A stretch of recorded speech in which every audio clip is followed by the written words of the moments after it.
So, hello everybody, and welcome to another edition of the 2021 Olympic Review. It's now Wednesday, the 28th of July. We have had our very first day of Olympic finals, and I'm delighted to welcome to Rowing Chat again the lovely Sarah. Hello. Hi, thanks for having me. Well, what a day it has been. And as an Australian, is your heart beating fast? It was an amazing day for the Australians. I think it really was for our four crews that medalled, four medals for us. Everything went as well as it could have gone. Two really different pictures. You know, we had the two fours who were definitely favourites, and all the pressure in the world on those crews. So I guess that pressure to perform and that expectation that they believed and we believed they could achieve those outcomes. So there's obviously a lot that comes up with that and how you handle that pressure. But then the quads, on the other hand, I think had two extraordinary races. We knew that was really probably best case scenario. I mean, there was an Olympic silver medalist in Cam Girdleston in the men's quad. So there's certainly pedigree there, and we've had men's quads make the podium at recent Olympic Games. So we knew that boat could certainly return with a medal, but I think that those two crews performed really well in what were really tough conditions by that stage of the regatta. Let's roll back to contextualize that in the summary of each of the races that we've watched and the medals that have been awarded.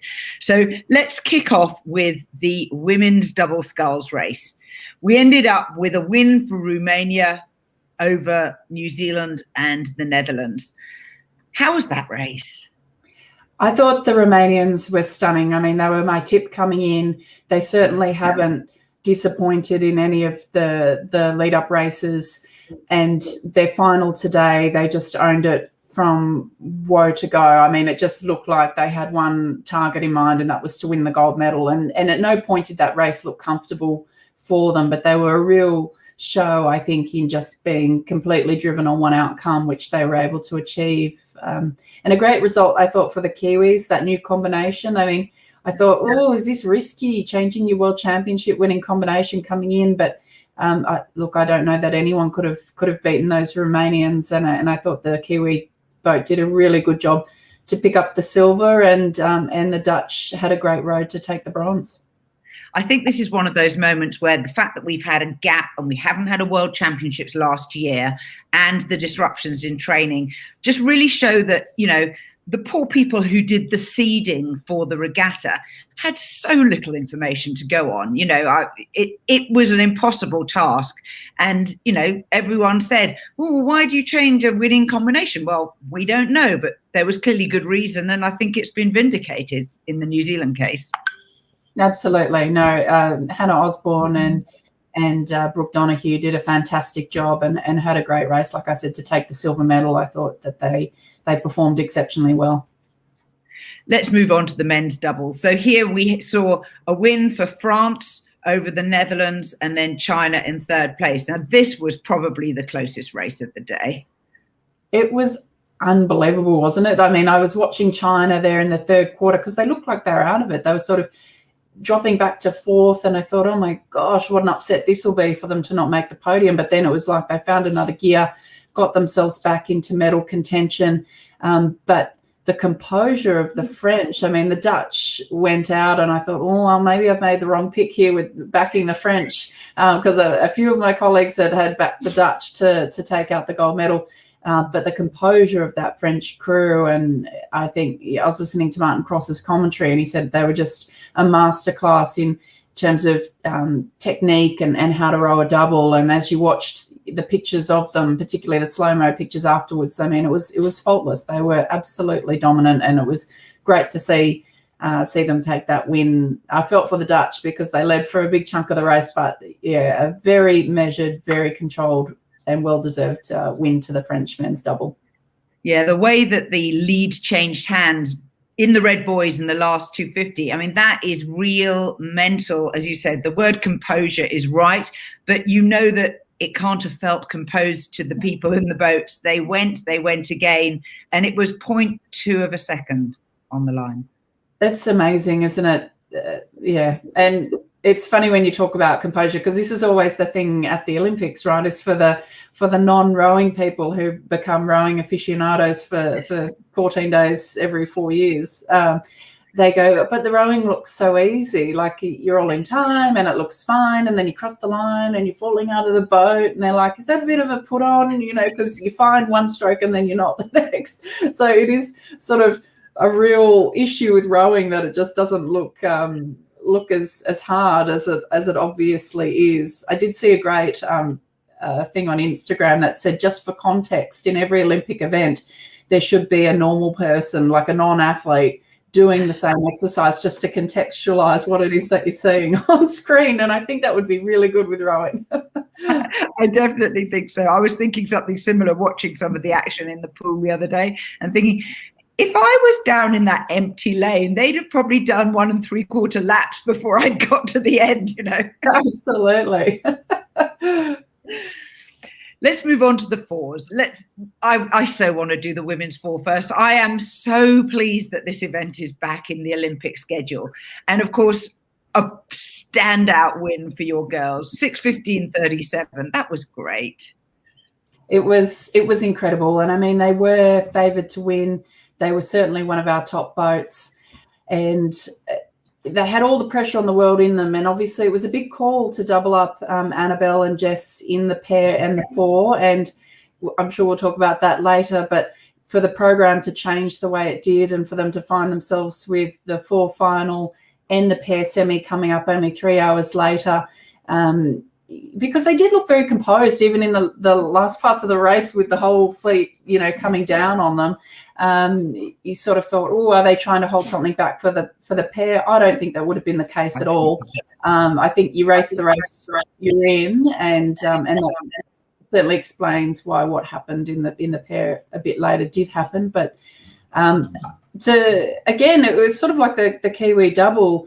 The only returning member from the World Champion crew in 2019 was Lucy Stephan in the bow seat. So a big call to do the double up, and a big call to change 3/4 of the crew, but it paid off and they won the gold. And I, like you, I'm so happy to see this event back in the program.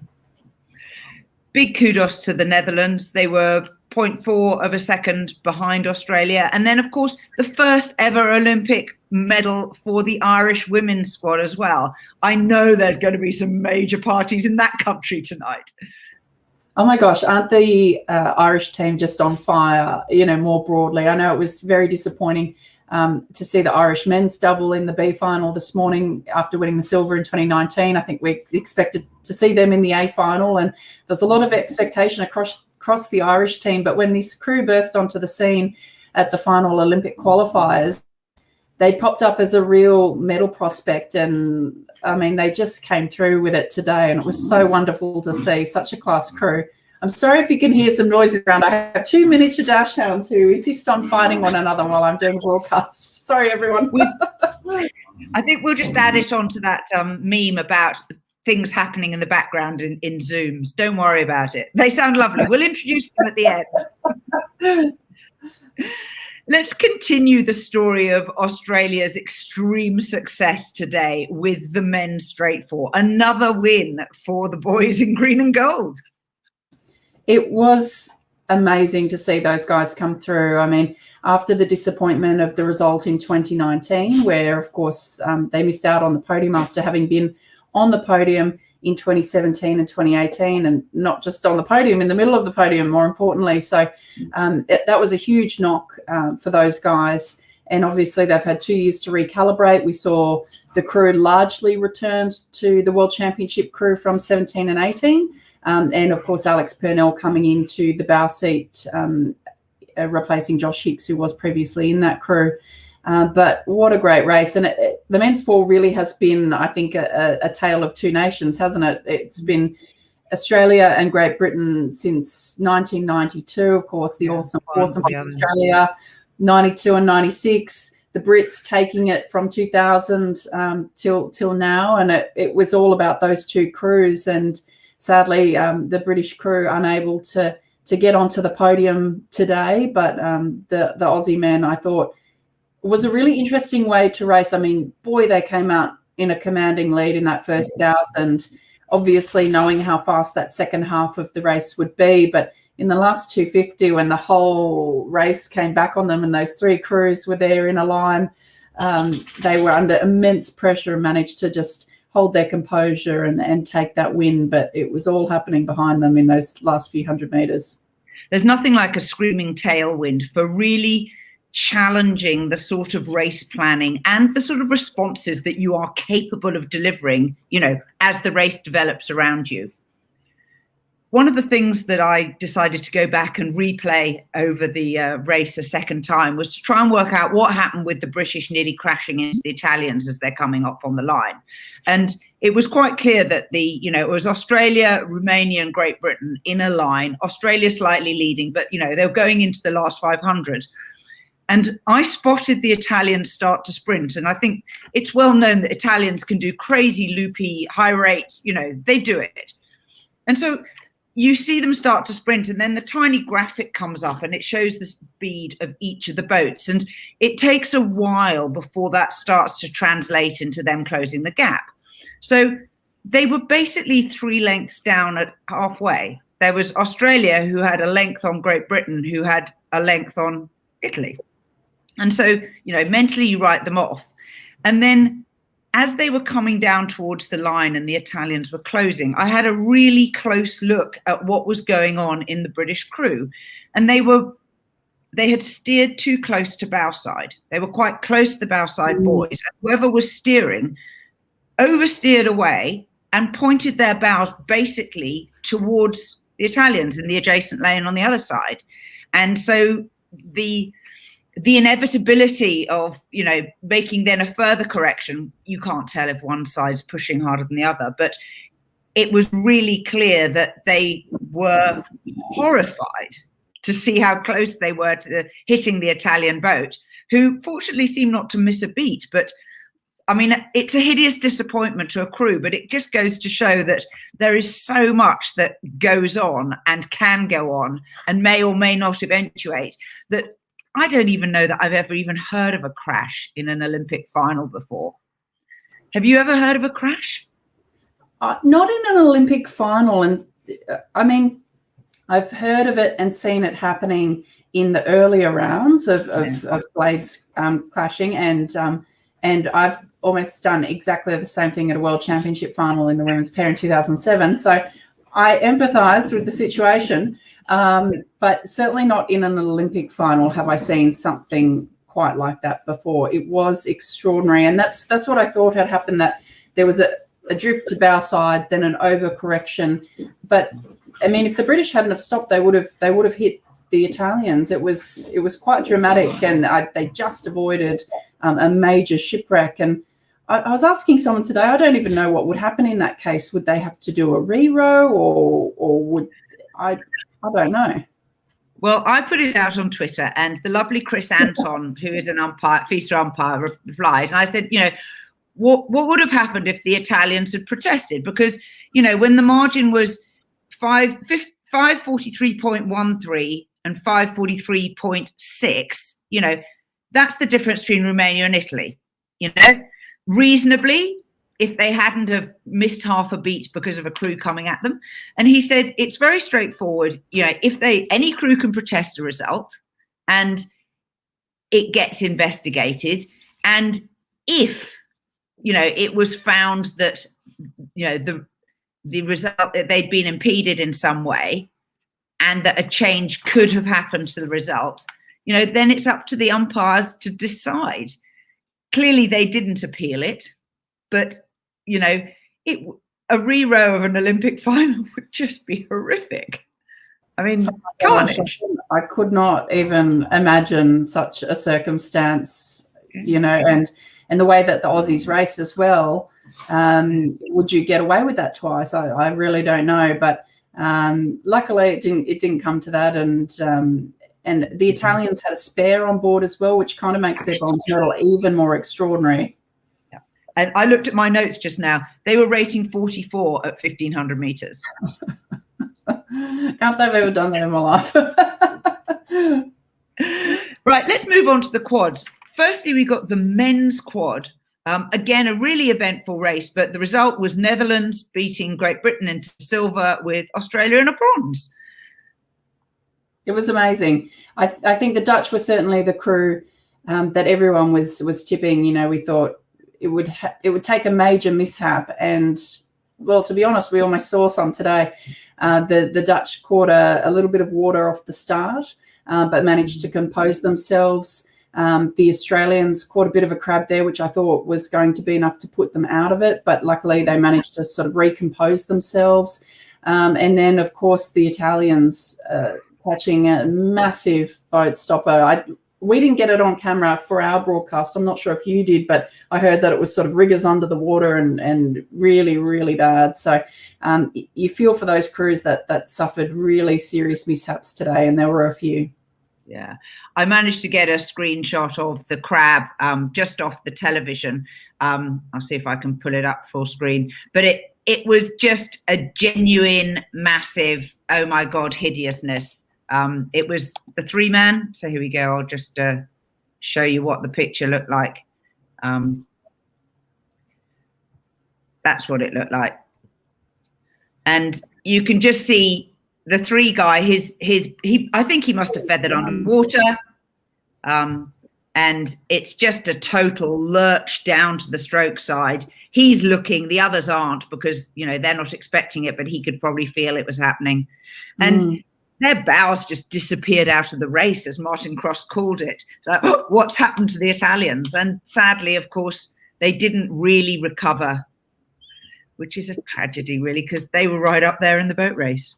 Yeah, it was really tough to see that, but Australia snuck in there for bronze, so I'm not complaining too much. But I thought the boys did a really good job, and this is part of it, right? Like, you think back to 2011, where the Germans crabbed right on the line in Slovenia in the men's quad, and Australia won the world championship. So, you know, this is part of the sport and part of rowing, and I was really impressed with, I think, the composure of the Dutch to come back from a little, you know, that could have knocked them off completely for the entire race, but it didn't. They got themselves back in the groove.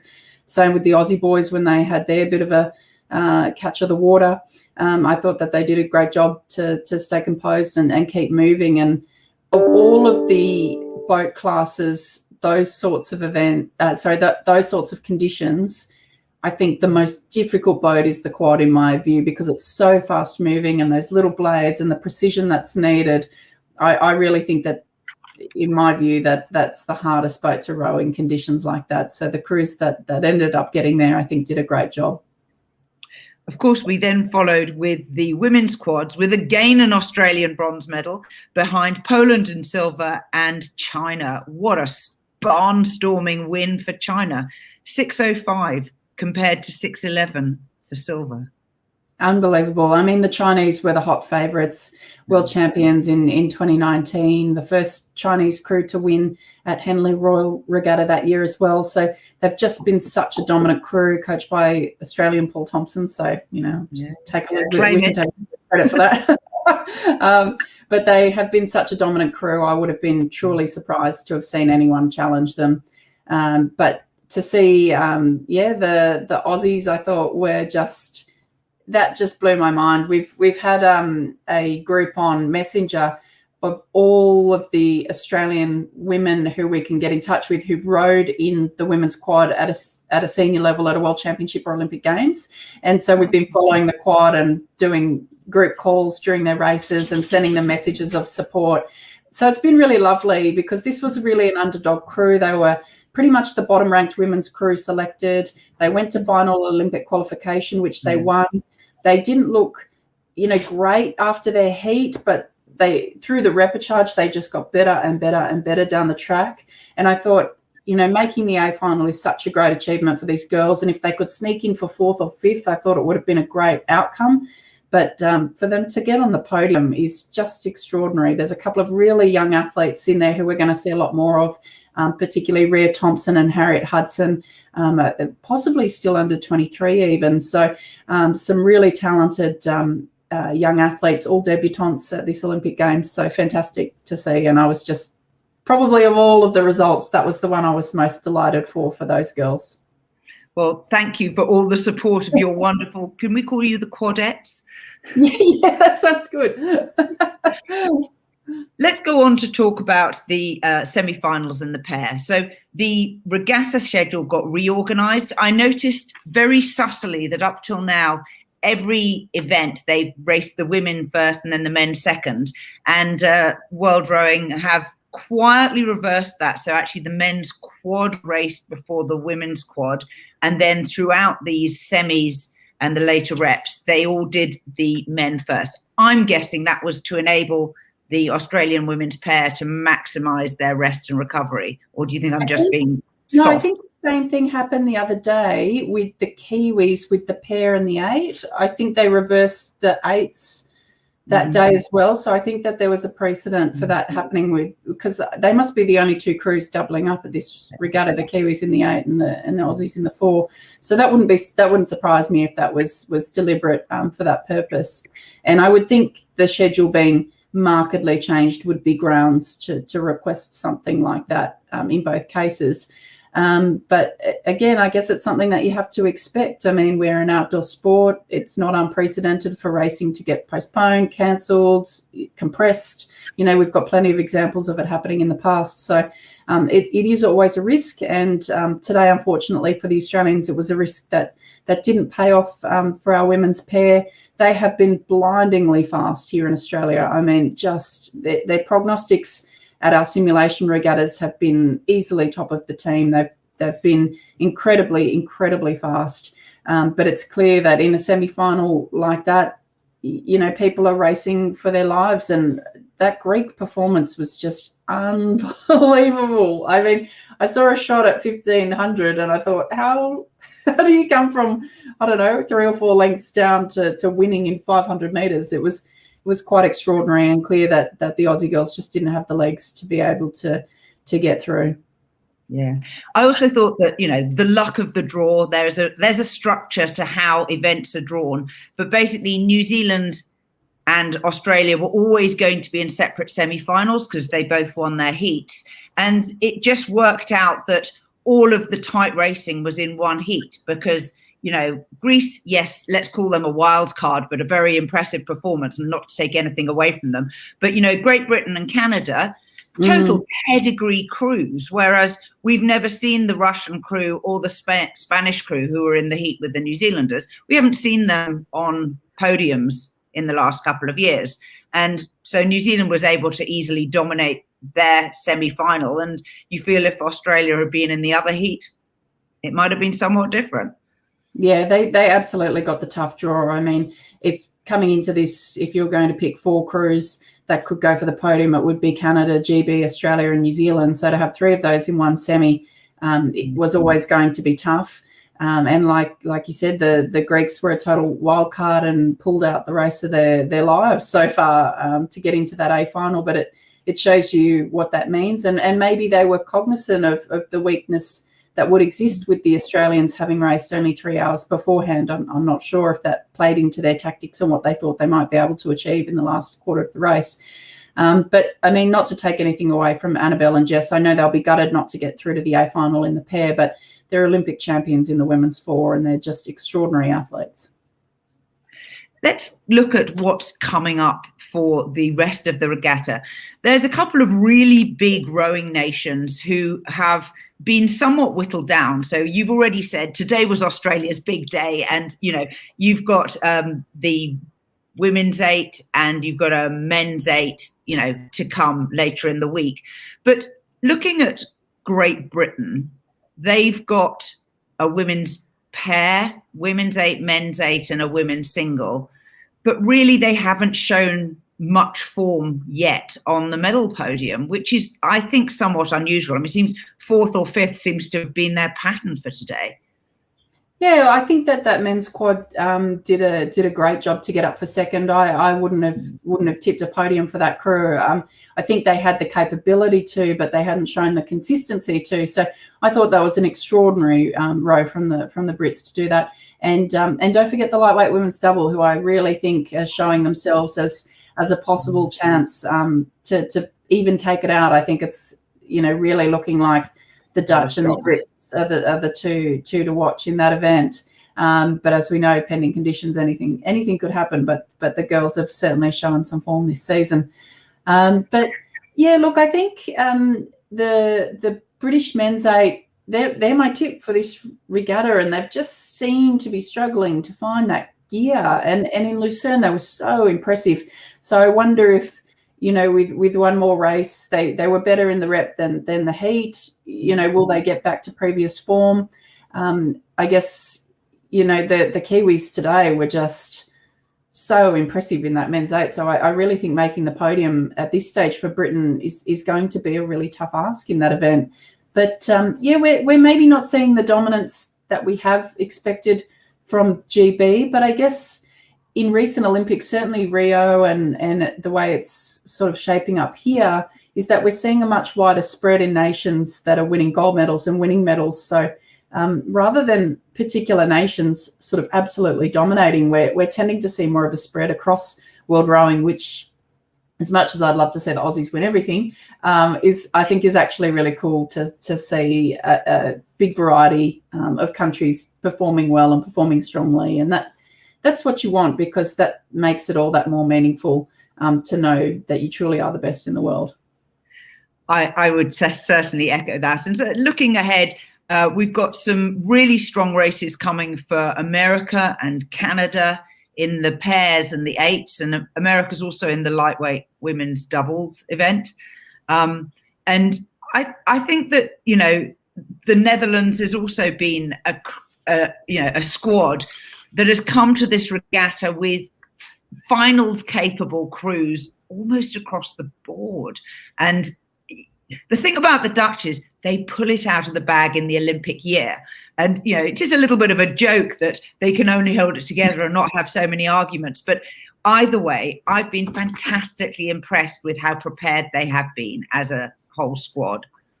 Absolutely. The Dutch were kind of the standouts today. I mean, they didn't have maybe as many gold medals as they'd hoped to convert, but, they medalled in the women's double, then they medalled in the men's double and very narrowly missed out. They won the men's quad. They got nothing in the women's quad. They got one in the women's 4. So four medals on day one. It's and a couple of those really could have been gold medals, on another day. So the Dutch squad, I don't know, they have this magic where it's like Olympic Games time, it all just comes together. And we always used to say that when we race them, you would never write the Dutch off in an Olympic year. And I think this year has been particularly strong for them. I've been doing a little personal tot up of the medals table. And of course, Australia is leading with 2 golds and 2 bronzes, but behind them is the Netherlands with a gold, 2 silvers and a bronze. My count for third is Romania with a gold and a silver. Then France, who've got 1 gold. I think golds outcount everybody else. This is my personal scoring system, so I'm allowed to do this. But I will tell you that there was an absolutely delightful image share of the Australian breakfast show where they did the medal count, and it went 1, 2, 3, 4, 6, because Australia was 6th. And then when you expanded it, the missing country, so this is across the whole games, the missing country was Great Britain. Of course. We don't need to report on them. just hide it. Exactly. We're going up in even numbers for that particular count, obviously. I think a partisan media is something that you just have to accept when it comes to sporting events. Totally. Sarah, it's been a delight. Thank you so much for joining us, for your expertise and your insight. Go on, pick up one of those puppies. Let's have a look at how gorgeous they are. Here we go.